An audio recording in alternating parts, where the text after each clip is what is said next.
So we will be talking about the algebraic curves and equations. So first, we have the relation between the curve and equation.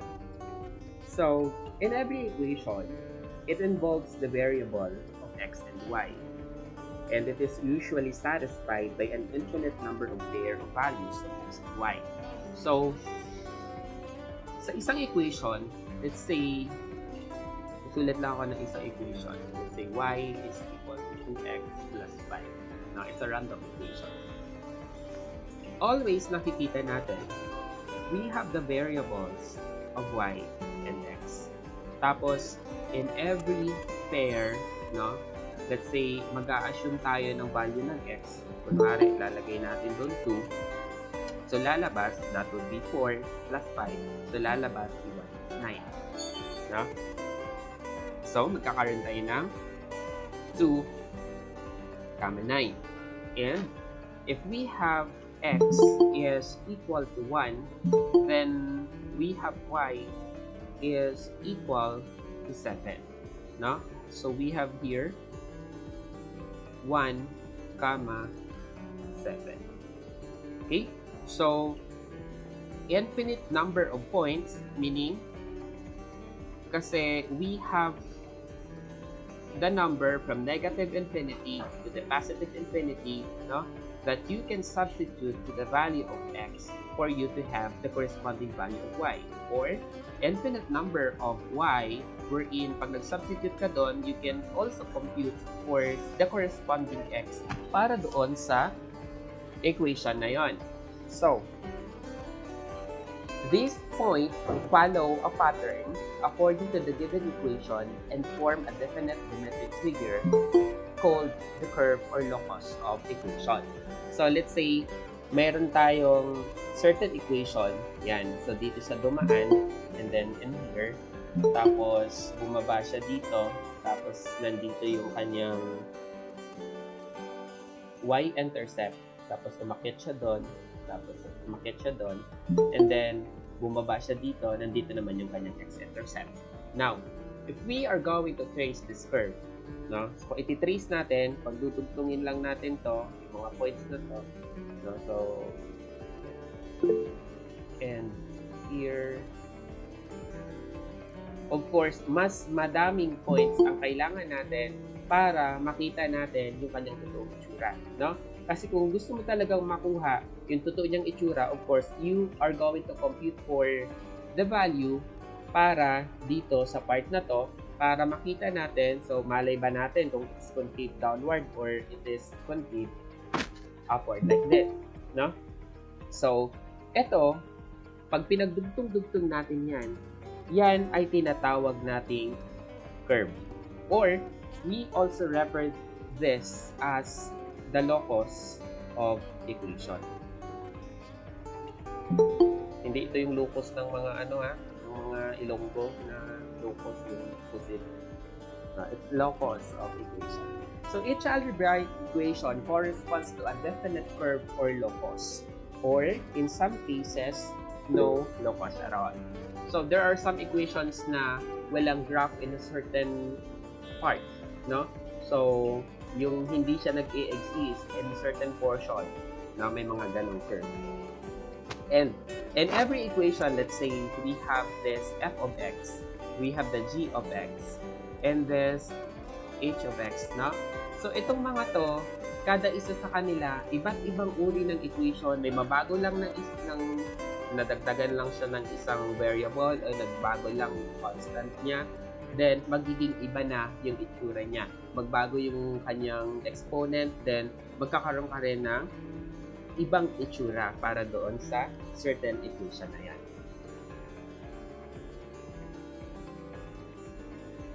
Okay, so next na pag-uusapan natin is drawing a curve by point plotting.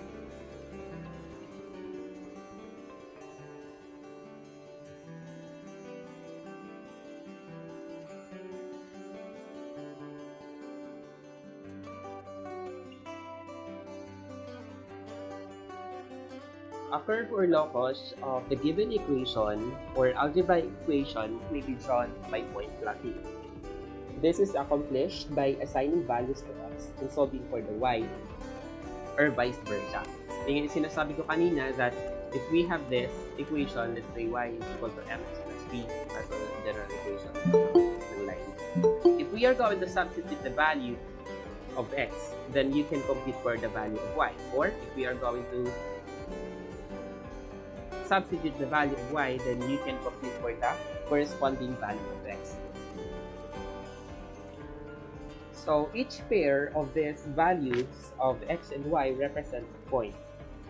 So yun nga yung sinasabi ko kanina dito, kung babalikan natin, if we substitute 1 to this equation, then you have this 7. And this 1, 7 is a point, no, doon sa ating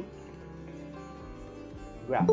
So if we have this 2 here for x, then we have this 9 for y. So we have the 2, 9 as a point.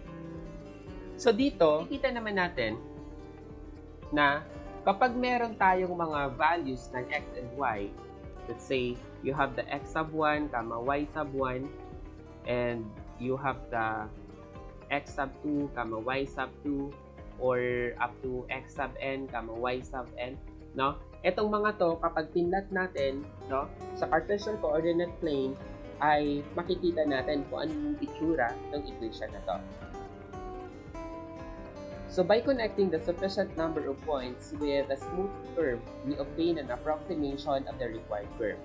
The number of points necessary to be plotted is not the same for different curves, but the more points there are, the more accurate the curve will be. The values of x and y may be tabulated to facilitate the plotting of points. Yung sinasabi ko kanina na kapag mas marami yung points na malolocate natin, so let's say dito, dikit-dikit, yan, mas malalapit yung point. Ibig sabihin, mas nakikita natin yung totoong itsura ng curve. Kesa naman sa ganito na malalayo, sabi ko, hindi natin alam kung yan ay concave downward ba or concave upward. No? So kasi, ito yung agwat nila. Kesa naman dun sa malalapit, so mas malalapit yung point, mas nagiging accurate yung nakukuha nating graph.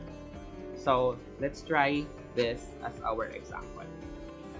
So, we have here a sample problem. We are asked to plot the curve y is equal to 2x minus 5.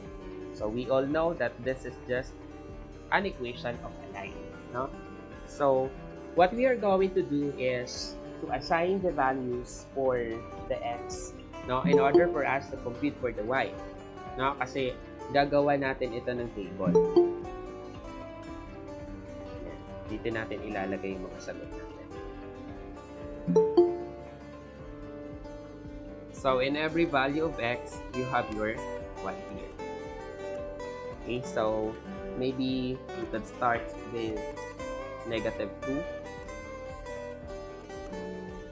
This would be negative 1, this would be 0, this would be 1, and this would be 2. Okay? So, isa-isahin natin. If we have our x is equal to negative 2, then substitute lang natin sa equation natin. And we have here 2 times negative 2 minus 5. So, that would give us y is equal to, this is negative 4 minus 5, so meaning y is negative 9. So this would give us negative 9. And if x is equal to negative 1, then we have y is equal to 2 times negative 1 minus 5. And we have here negative 2, and yes, because it's 2 times negative 1, so it's negative 2 minus 5, that's negative 7. And this is negative 7. If x is equal to 0, then we have here y is equal to 2 times 0 minus 5. So that would give us y is equal to 5, and no, negative 5. So this is y is negative 5. So this is negative 5. And if x is equal to 1, then we have here y is equal to 2 times 1 minus 5. Then y is equal to 2 minus 5, that's negative 3. And if x is equal to 2, then here we have y is equal to 2 times 2 minus 5. Then y is equal to 4 minus 5, that's negative 1. It's negative 1. Then, ang gagawin natin ay ipa-plot natin itong mga points na to sa ating Cartesian plane. So, kopyahin ko lang siya.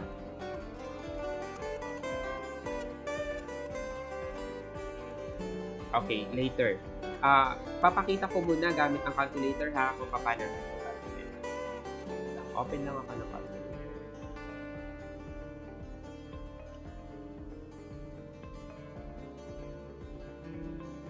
Ayan.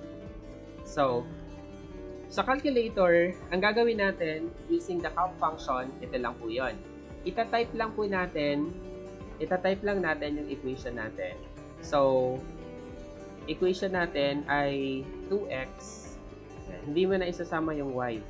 2x minus 5. Pagkatapos, i-insert lang natin yung mga values. So, galing tayo kay negative 2 hanggang makarating tayo ng 2. Tapos, titingnan nyo dito sa table na nasa right side, no? Makikita natin dito yung mga values na lumabas kanina sa manual computation. So, calc, ita-try natin yung negative 2, that is negative 9. Pindutin ulit yung calc, negative 1 na naman tayo, then that's negative 7. Calc, 0, then that is negative 5.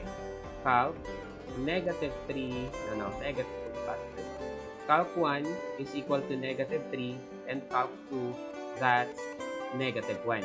Now, shortcut, ilalabas natin yung table na to gamit din yung table na function. So, pindutin lang natin yung mode, tapos yung table natin, ito, yung number 7 to 7.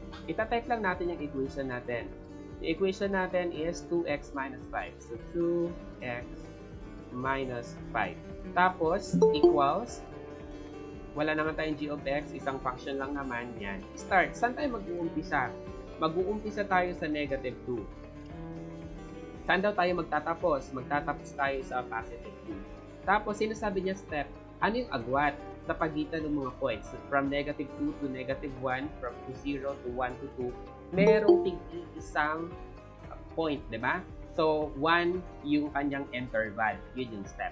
Then, pag equals natin dito, makikita natin yung kamukha ng table na nagawa natin. So, it's negative 9, negative 7, negative 5, negative 3, and negative 1. So, dito, yung calculator na mismo yung nag-lista ng mga points. No? So, yun yung shortcut gamit ang calculator. Ngayon, ang gagawin natin ay ipa-plot natin itong mga points na to gamit yung Cartesian coordinate system. Kopyahin lang natin.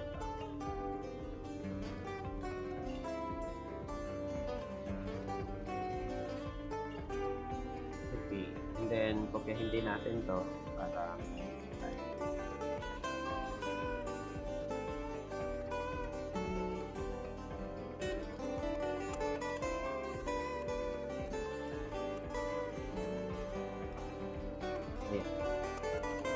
so, hindi ko nilalagyan ng number ha.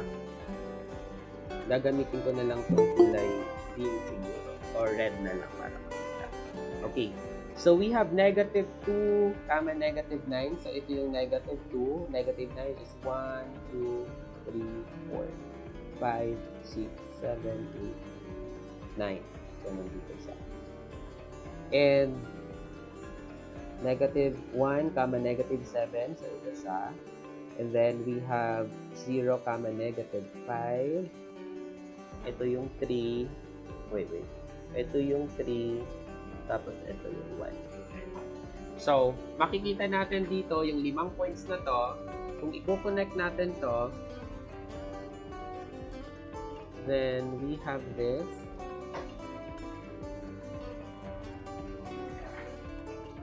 Line. Ayun. No? So, ito, yung nakikita nating line dito, so this is the graph of our function y is equal to 2x minus 5. Yung given natin. No? So, mas dikit-dikit, no? mas dikit-dikit na points yung ilalagay natin, ibig sabihin mas accurate yung nakukuha nating graph. Okay? So, let's try another one. Okay. So, we have here a curve, no? So, plot the curve x squared is equal to 4y plus 4. So, it is much convenient if we are going to express this in terms of the function of x. So, ibig sabihin, ipagpalit natin or ililipat natin si y sa left side of the equation, tapos si x naman doon sa kabila. So, we have here 4y is equal to x squared minus 4. So, actually, yung nangyari dito, si 4 yung nilipat ko sa kabila. And then, so para matanggal ito yung 4 na to, y is equal to x squared minus 4 over 4. Yan. Okay na yan. And then, ang gagawin natin ay gagawa ulit tayo ng table para mag-graph natin itong function na to. So, here's our table, and this is for x and this is for y. Okay. So, start ulit tayo ng negative 2. And then here, negative 1. And we have here 0. And we have here 1. And we have here 0. So, if x is equal to negative 2. So, if x is equal to negative 2, substitute lang naman natin doon. So, y is equal to negative 2. Negative 2 squared. No? So, negative 2 squared minus 4 over 4. So, you have here y is equal to, that is 4 minus 4, it's 0. 0 divided by 4 is 0. So, this is 0. And if x is equal to negative 1, then y is equal to negative 1 squared minus 4 over 4. So, y is equal to 1 minus 4, that's negative 3 over 4. So, negative 3/4, that's 0.75, right? And then, if x, sulat muna natin. So, this is negative 3/4. Then, if x is equal to 0, so y is equal to 0 minus 4 over 4. So, y natin is negative 1. So, we have here 0, negative 1. And if x is equal to 1, so we have here y is equal to 1 squared minus 4 over 4.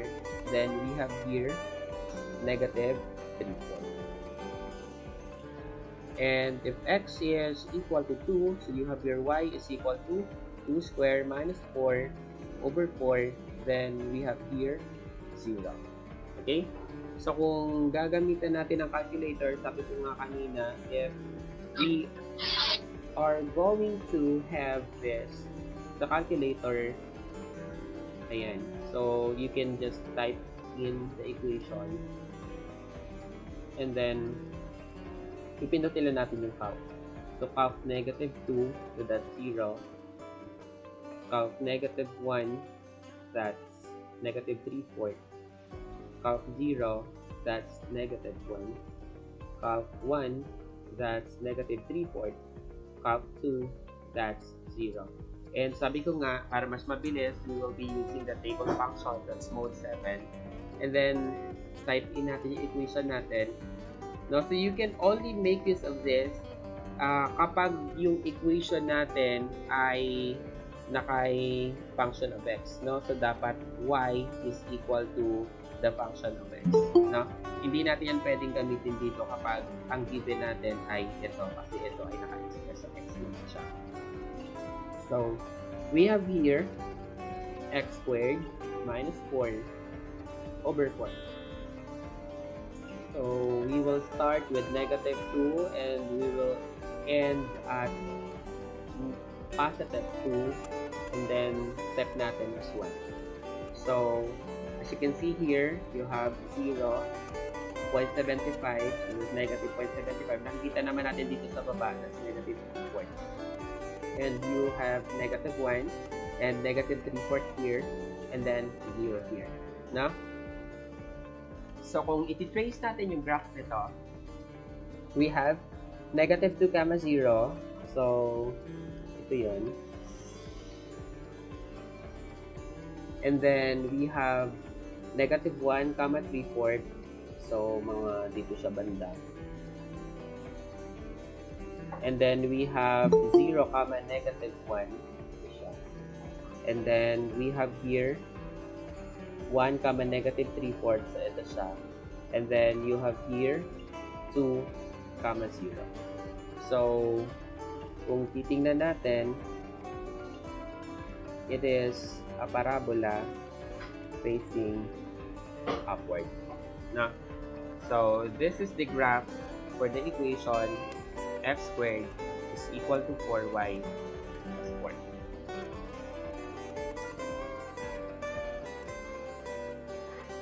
Ayan. So we have y is equal to x cubed minus 8. So hindi ko na to gagamitan ng manual computation ha. Diretso ko na sa calculator. So we have x and y here. So maybe we can start with negative 4. So we have negative 3, negative 2. We have negative 1 here, 0, 1, 2, dagdag ako 3 and 4. Ayan. So, kung gagamitan natin ang calc function yung isa-isa, kung gagamitan natin ng calc function, we can just type in x cubed minus 8. So, calc negative 4. And we have here negative 72. And then we have calc negative 3. So we have here negative 35. And calc negative 2. So we have here negative 16. And calc negative 1, we have here negative 9. And calc 0, you have negative 8. And then calc 1, you have negative 7.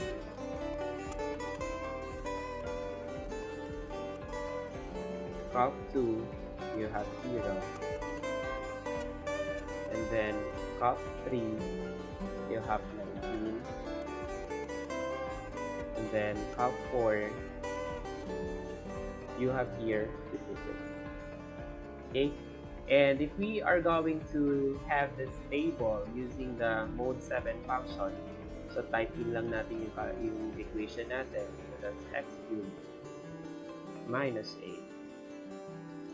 Start tayo with negative 4. Tapos mag-i-end tayo sa positive 4 with a step of 1. So we have here negative 4, negative 72, negative 35, negative 16, negative 9. We have 8, negative 8, negative 7, 0, 19. So mayroon na agad tayong table in that instant. Okay? So what we are going to do is to plot this. So kung ipa-plot na natin siya. So negative 72 masyado itong malayo. No? Dito na lang tayo kay negative 2 lang. So, count lang tayo na yung pababa. 1, 2, 3, 4, 5, 6, 7, 8, 9, 10, 11, 12, 13, 14, 15, tapos 2 siya. And then, you have negative 1, 9.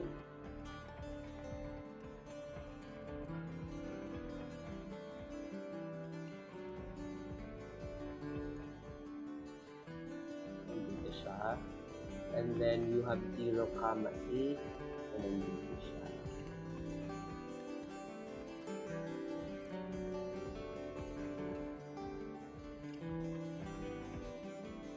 And then you have 1 comma negative 7. Dito siya. And then you have 2 comma 0. And then 3 comma 19.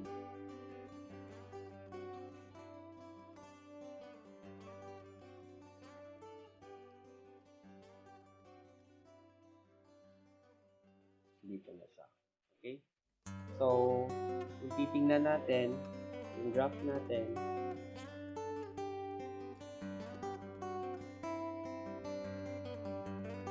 dapat hindi pa. So, ang tarik na nung isang hindi ko na i-abot. Diyan na. Papunta na siya. So, this is the graph for the function